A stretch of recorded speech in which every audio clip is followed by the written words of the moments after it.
En seulement 3 saisons, le Real Madrid a remporté 9 trophées.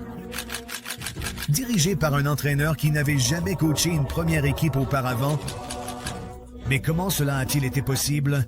C'est l'histoire de la façon dont le Real Madrid de Zidane a littéralement brisé le football européen. 3 dans la surface, attendant le centre, et c'était bon.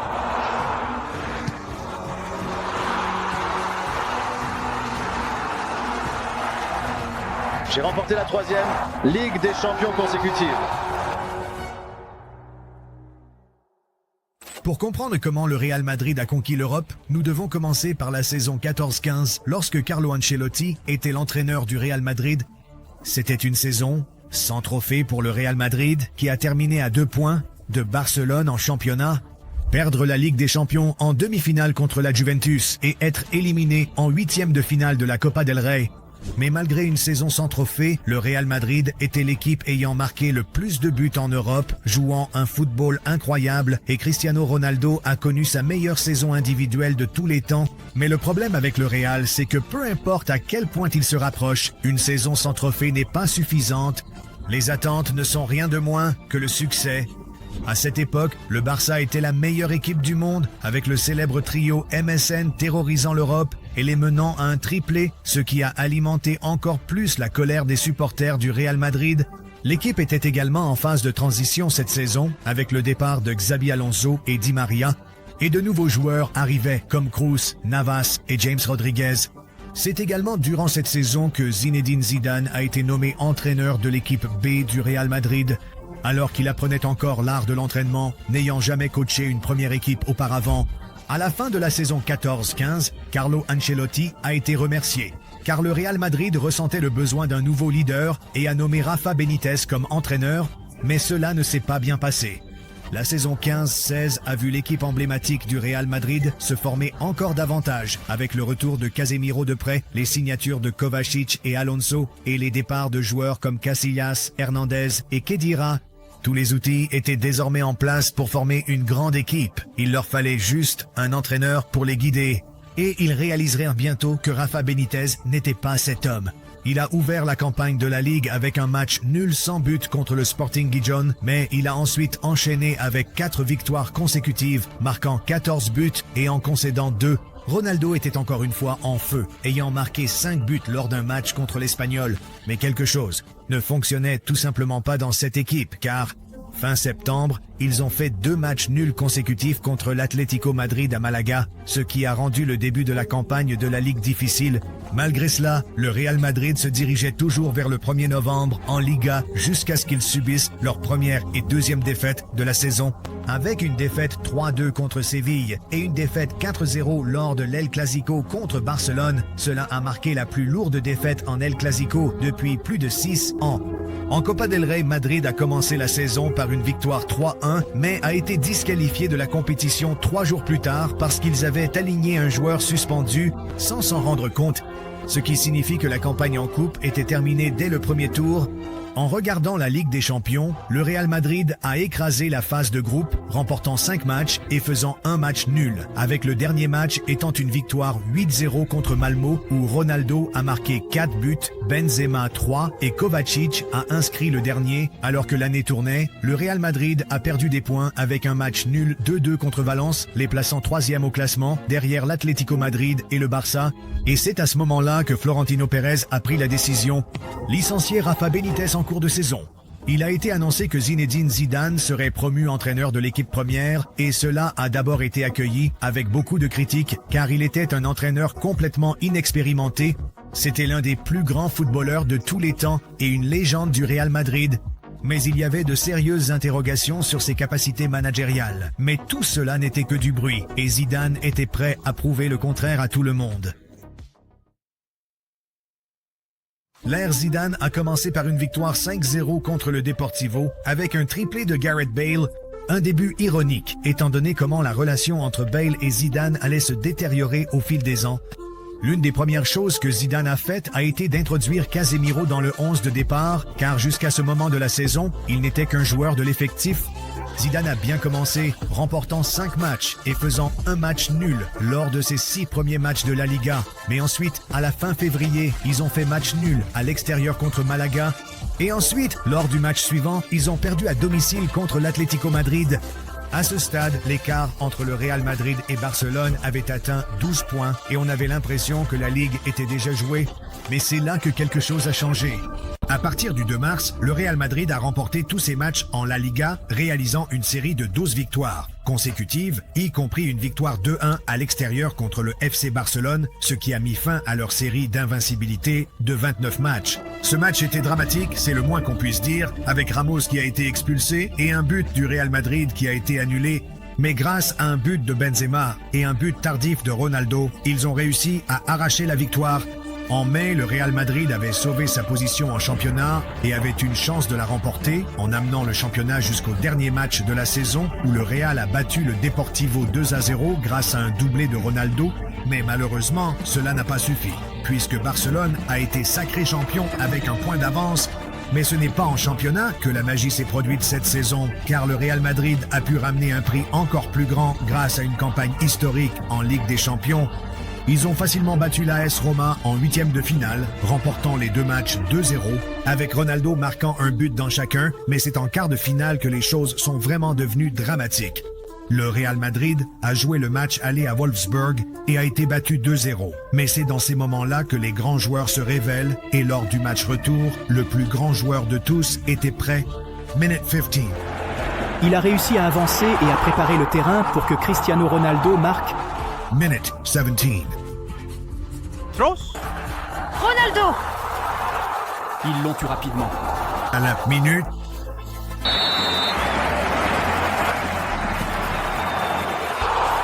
« 77. Cristiano Ronaldo est reparti avec le ballon du match et le Real Madrid a poursuivi son chemin vers les demi-finales pour affronter Manchester City. Un match aller sans but et une victoire 1-0 au match retour permettrait au Real Madrid de se qualifier pour la finale et d'affronter leurs rivaux de la ville, l'Atlético Madrid. Zinedine Zidane était arrivé à ce poste seulement 5 mois plus tôt et avait déjà transformé cette équipe. Keller Navas dans les buts, Ramos et Pepe formant un mur à l'arrière, Marcelo et Carvajal montant et descendant sur les flancs. Un milieu de terrain parfaitement équilibré, avec Casemiro en tant que destructeur, Kroos en tant que meneur de jeu en retrait et Modric en box-to-box. Créatif, et les 3 de devant connus sous le nom de BBC, Bale, Benzema et Cristiano. Zidane avait des joueurs entre les mains alors qu'ils sortaient pour la bataille, et une bataille, c'est ce qu'ils ont eu. Ramos a donné au Real un avantage précoce avec un but dans les 15 premières minutes. Juste après la mi-temps, l'Atlético Madrid a eu la chance d'égaliser, mais Griezmann a raté le penalty. Mais malgré tout, ils ont réussi à revenir à 1-1 avec un égalisateur tardif. Le match est allé en prolongation et a abouti à une séance de tirs au but. Vasquez, but Griezmann, but Marcelo, but Gabi, but Bale, but Saul, but Ramos, but Juanfran, raté, Ronaldo. Gagner la Ligue des Champions. Comment ça va, Steve? Gagner la prestigieuse compétition de la Ligue des Champions de football européen pour la 11e fois. Cette année, le Real Madrid a soulevé son 11e trophée de la Ligue des Champions, alors que Ronaldo a terminé le tournoi avec 16 buts et la saison avec 51 buts, ce qui lui a également valu le Ballon d'Or. Et Zidane a terminé la première de ses 3 saisons historiques à Madrid, mais il ne faisait que commencer. Maintenant qu'il entrait dans sa première saison complète à la tête de l'équipe, Zidane recevait encore des critiques et les sceptiques disaient que les attentes croissantes feraient s'effondrer son équipe sous la pression. Mais c'est le contraire qui s'est produit. Les hommes de Zidane ont prospéré, Marcelo Asensio est revenu de près et Alvaro Morata a signé, ajoutant plus de profondeur à l'équipe. Cette saison, Zidane a commencé à perdre confiance en Bale en raison des blessures et d'un problème d'attitude générale. Donc, il y avait plus de rotation dans la ligne d'attaque. Le Real Madrid a commencé la saison par une victoire en Supercoupe contre Séville et a poursuivi sur cette lancée, menant en Liga, remportant les 4 premiers matchs, puis gagnant leur premier match de groupe en Ligue des Champions contre le Borussia Dortmund. Mais ce bon départ allait être remis en question avec 4 matchs nuls consécutifs, dont 3 en Liga et 1 en Ligue des Champions. Le 15 octobre, Zidane a remis ses hommes en action en écrasant le Real Betis 6-1 et ils ont continué à gagner. Le 19 novembre, ils se sont rendus à l'Atlético de Madrid et Cristiano a brillé avec un triplé pour les battre 3-0. La rivalité avec l'Atlético est importante durant cette période. Le Real Madrid les a battus en finale de la Ligue des Champions, en finale de 2016, et continue à les dominer dans les moments cruciaux. Comme nous le verrons plus tard dans cette saison, le Real Madrid a fait match nul lors de son premier El Clasico de la saison grâce à un but tardif de Ramos. Et en décembre, ils ont joué dans la Coupe du Monde des clubs qu'ils ont remportée.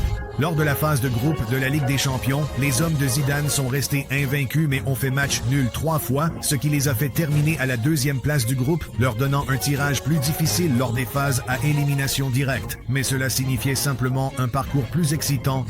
Il a fallu attendre le 17 janvier pour que Madrid perde son premier match de la saison contre Séville, ce qui a mis fin à leur série de 40 matchs sans défaite. Un record espagnol qu'ils venaient de battre, qui avait été précédemment établi par Barcelone juste l'année précédente. 3 jours plus tard, Madrid a perdu son 2e match consécutif, cette fois en Coupe du Roi, ce qui, malheureusement, les a éliminés, tuant toute chance de tripler, mais à la fin de la saison, ils ne se soucieraient pas de cette coupe. Le Real est entré en 8e de finale de la Ligue des Champions et a remporté les 2 matchs 3-1, se qualifiant facilement. Pour les quarts de finale, où les choses allaient devenir très controversées, le Real Madrid a remporté le match aller 2-1 grâce à un doublé de Ronaldo, mais c'est lors du match retour que la controverse a eu lieu. Le Real était mené 2-1, mais a marqué 3 buts en prolongation pour remporter le match 4-2, et Ronaldo a terminé la rencontre en emportant le ballon du match, faisant de cela une tradition en quart de finale pour lui. Mais si la VAR avait été en place ici, 2 de ses buts auraient très probablement été annulés pour hors-jeu. Mais de toute façon, ils étaient maintenant en demi-finale pour affronter leurs adversaires préférés, l'Atlético Madrid. Cristiano Ronaldo a marqué un triplé lors du match aller, scellant pratiquement le sort de la rencontre. L'Atlético Madrid a remporté le match retour 2-1, mais le tir s'est terminé en faveur de l'équipe de Zidane, qui était en route pour la finale pour affronter la Juventus. À cette époque, le Real Madrid était engagé dans une course au titre de La Liga avec Barcelone, surtout après avoir perdu l'El Clasico à la fin avril. Le titre de la Ligue s'est joué lors du dernier match de la saison, où le Real Madrid était en position de force, avec une avance de 3 points et une victoire 2-0 contre Malaga. Grâce à des buts de Ronaldo et Benzema, le titre de la Ligue était scellé pour Los Blancos, ayant vraiment changé la donne, passant de l'ère MSN à l'ère Zidane. Mais avec un match restant à jouer dans la saison, le Real Madrid avait l'opportunité de faire ce qu'aucune équipe n'avait jamais réussi auparavant, à savoir remporter 2 Ligues des Champions consécutives dans l'ère moderne du tournoi. La formation pour cette finale était à peu près la même que l'année précédente, avec seulement 2 changements, Varane remplacé par Pepe et Isco remplacé par Bale. Le match a commencé et en seulement 20 minutes, la Ligue des Champions s'est manifestée comme toujours pour marquer le premier but du match. 7 minutes plus tard, Magic a chacun marqué un but légendaire pour donner un peu d'espoir à la Juventus, mais au fur et à mesure que le match avançait, il n'était tout simplement pas assez fort pour résister à la cruauté du Real Madrid, avec Casemiro, Ronaldo et Asensio, tous ont marqué pour sceller le score final à 4-1 et conclure leur 2e de 3 saisons historiques. Cristiano Ronaldo a encore une fois été l'homme star cette année, marquant 10 buts, rien que lors des phases à élimination directe de la Ligue des Champions. Comme il était toujours présent quand cela comptait, Ronaldo a été nommé vainqueur du Ballon d'Or et Zidane a été désigné meilleur entraîneur du monde, alors que le Real Madrid s'est une fois de plus affirmé comme la meilleure équipe d'Europe. Mais 2 fois, ce n'était pas suffisant pour cette équipe et ils n'étaient pas prêts à arrêter de dominer le football et de construire leur héritage. Donc, les hommes de Zidane, ils visaient le triplé et allaient prouver une fois de plus aux sceptiques qu'ils avaient tort. Saison 3. Ils ne peuvent sûrement pas enchaîner 3 victoires d'affilée, n'est-ce pas? La saison 17-18 a commencé avec le départ de Pepe après 10 ans au club. Morata et James Rodriguez ont également quitté le club et ils ont signé Théo Hernandez. Comme d'habitude, la saison a commencé avec des gens disant qu'ils ne pouvaient pas le faire à nouveau. Des victoires consécutives, c'était le mieux que cette équipe pouvait faire, mais les hommes de Zidane avaient autre chose en tête. Ils ont commencé la saison en remportant la Supercoupe de l'UEFA et la Supercoupe d'Espagne, mais la Supercoupe d'Espagne s'est révélée être un match controversé car Ronaldo a été expulsé et suspendu pour 5 matchs. Cela a perturbé le début de la saison car ils n'ont gagné que 2 des 5 premiers matchs de la Liga, tandis que le Barça avait remporté les 5. Malheureusement pour le Real, cela a donné le ton pour toute la campagne de la Ligue car ils ont été incohérents tout au long et ils auraient du mal à rattraper le Barça. En ce qui concerne la Ligue des Champions, ils ont commencé la saison par une victoire 3-0 contre Apoel. Mais une équipe de leur groupe a réussi à les surpasser et c'était surprenant. C'était Tottenham Hotspur qui a fait match nul et a battu le Real lors des 2 matchs qu'ils ont joués, ce qui signifie qu'ils se sont retrouvés en tête du groupe. Et le Real Madrid a terminé deuxième pour la deuxième année consécutive. Mais malgré cela, Cristiano Ronaldo a établi un nouveau record en Ligue des Champions, étant le seul joueur à marquer dans chaque match de la phase de groupe. À l'aube de la nouvelle année, le Real Madrid a remporté la Coupe du Monde des clubs pour la deuxième fois consécutive. Mais en La Liga, ils étaient à la 4e place, avec 13 points de retard sur le Barça, ce qui a commencé à susciter des doutes autour de cette équipe. Ils n'ont jamais réussi à rattraper le Barça, ni même à s'en rapprocher, puisque en mai, le Real Madrid a terminé à la 3e place, 17 points derrière les champions. Ils ont également été éliminés de la Copa del Rey en quart de finale contre Leganés. Mais comme vous le savez sûrement, cette saison ne tournait pas autour des trophées nationaux. Alors, parlons de la compétition européenne. Le Real Madrid a commencé les phases à élimination directe par une victoire 3-1 contre le PSG, avec un doublé de Ronaldo et un but de Marcelo. Ils ont ensuite remporté le match retour 2-1 avec un autre but de Ronaldo et un autre de Casemiro, les envoyant en quart de finale. C'était une répétition de la finale de l'année dernière et encore une fois, le Real Madrid a eu le dessus sur la Juventus, mais dans ce match, l'histoire a été écrite lors du match aller. Le Real Madrid a joué à l'extérieur contre la Juventus et a gagné 3-0, prouvant qu'il s'agissait d'une victoire confortable. Ronaldo a marqué 2 buts et Marcelo en a marqué 1, mais le deuxième but de Ronaldo est considéré comme l'un des plus grands de l'histoire du sport.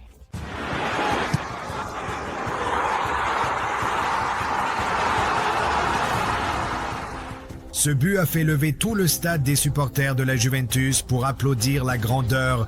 Avec cette victoire 3-0, le match retour aurait dû être plié, mais alors que le match retour se déroulait au Bernabeu, à la surprise générale, à la 60e minute, le Real était mené 3-0. Mais, comme c'est devenu normal à ce stade, Cristiano Ronaldo était là pour sauver la mise lorsqu'un pénalty est tombé dans son escarcelle à la 98e minute et il l'a envoyé dans la lucarne pour qualifier le Real Madrid pour les demi-finales. Jusqu'à ce point, Cristiano Ronaldo avait marqué dans chaque match de cette saison de Ligue des Champions, ce qui est une statistique assez folle. En route vers les demi-finales, les hommes de Zidane ont affronté le Bayern Munich, remportant le match aller 2-1 et faisant match nul 2-2 au retour grâce à des buts de Marcelo Asensio et un doublé de Benzema, ce qui signifie que pour la 3e année consécutive, le Real Madrid jouerait en finale de la Ligue des Champions, et cette fois contre Liverpool. Cette année, le Real Madrid a définitivement eu le parcours le plus difficile pour y arriver, ayant dû affronter les champions de France, puis les champions d'Italie, puis les champions d'Allemagne, et enfin Liverpool en finale, qui était en pleine ascension et ont même remporté le tournoi l'année suivante. Zidane a choisi exactement la même équipe que l'année précédente parce que pourquoi changer une équipe qui gagne, et cela a définitivement porté ses fruits. Maintenant, cette équipe de Liverpool vivait une saison magique avec la star Mo Salah, donc cela a été un coup dur lorsque, à la 31e minute, il a dû sortir sur blessure après un tacle discutable de Sergio Ramos. Les supporters de Liverpool disent que c'était intentionnel pour neutraliser le danger, tandis que les supporters de Madrid s'en moquent un peu alors que le match se poursuivait. Au début de la seconde mi-temps, Benzema a bénéficié d'un cadeau du gardien Loris Karius qui allait vivre un véritable cauchemar lors de ce match. 4 minutes plus tard, Sadio Mané a égalisé, mais à la 61e minute, Zidane a effectué un remplacement qui a changé le cours du match et c'était l'homme qu'il avait écarté de l'équipe première. Et il avait des disputes continues avec, depuis 2 saisons, Gareth Bale. À peine 4 minutes après son entrée en jeu, Bale a marqué ce qui est sans doute le plus grand but de l'histoire d'une finale de Ligue des Champions.